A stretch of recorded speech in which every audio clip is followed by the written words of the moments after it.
Now, this may be to you a small thing, but if you start to see the bigger picture, that there's no real logic to the Biden administration, none. Does anybody believe that Joe Biden's going to solve any problem in the Middle East? Anyone? I mean, I read a major article today on the Atlantic, at the Atlantic magazine, which is usually a piece of garbage. This article is pretty good. I was stunned about Kamala Harris and Biden putting her in charge of the border mess. And Harris didn't want any part of it.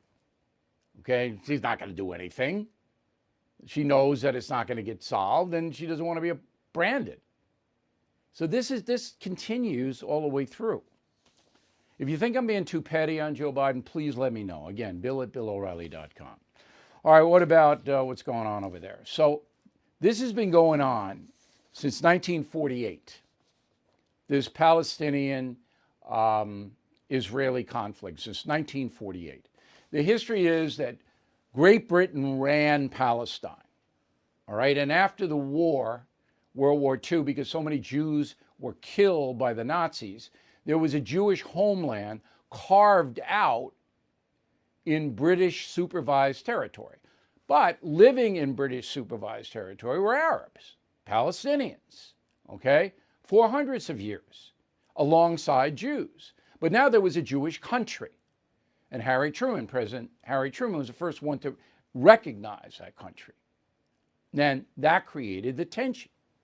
All right, and Israel and the Palestinians have never been able to work it out since 1948, ever.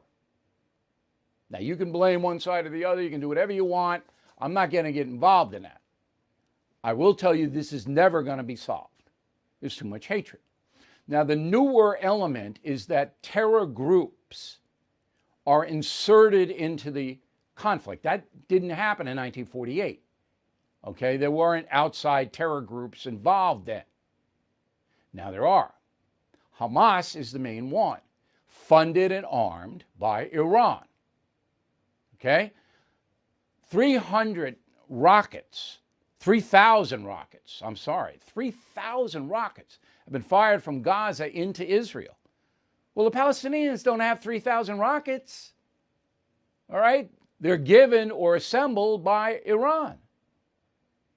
That's who's doing it. They give them to Hamas, and Hamas shoots them into Israel to kill civilians. That's what's going on. And then Netanyahu and the Israeli government go and bomb Gaza, where Hamas is. And so civilians get killed there. In fact, I mean, the death toll just from this latest thing is, let me get the stats here. 192 people is more than that. It's more than that, but that's what I have here. Including 58 children, 34 women killed in Gaza, Palestinian Hamas side, 10 Israelis, including 2 children. So why is Iran stepping up now? We didn't hear about this when Trump was president too much. It wasn't too much of this, all right? Because Iran knew that Trump was going to side with Israel and punish Iran by a variety of different ways. Iran knew that. Trump's out. Biden's not going to punish Iran. Biden wants to be friends. He wants to get back in the nuke deal. So Iran goes, hey, all right, we can do what we want. Biden's not going to do anything. And he isn't. So that's the difference. And I'm not taking one side or the other. All right, I'm just telling you, Trump was going to side with Israel no matter what and punish Iran for helping Hamas. Biden's not going to do that. That's why this is happening. All right, now, the other thing is the Abraham Agreement. Remember that? Didn't get a lot of ink because Trump did it. Anything good Trump did wasn't covered here. So in September 2020, last year, Israel, the United Arab Emirates, Bahrain, and the USA signed an accord, the Abraham Agreement. Basically, it said those nations are going to restore diplomatic ties and economic ties. All right, Saudi Arabia is in on that too. They didn't do it officially, but they're in on it. So this was a big deal in the Middle East. Jews cooperating with Arabs. Iran doesn't want that. It wants to blow that up. and is trying to ignite a big war to pit Arabs against Jews. You get the picture? That's what's going on over there. Now, most Americans couldn't care a whit about it. They don't care.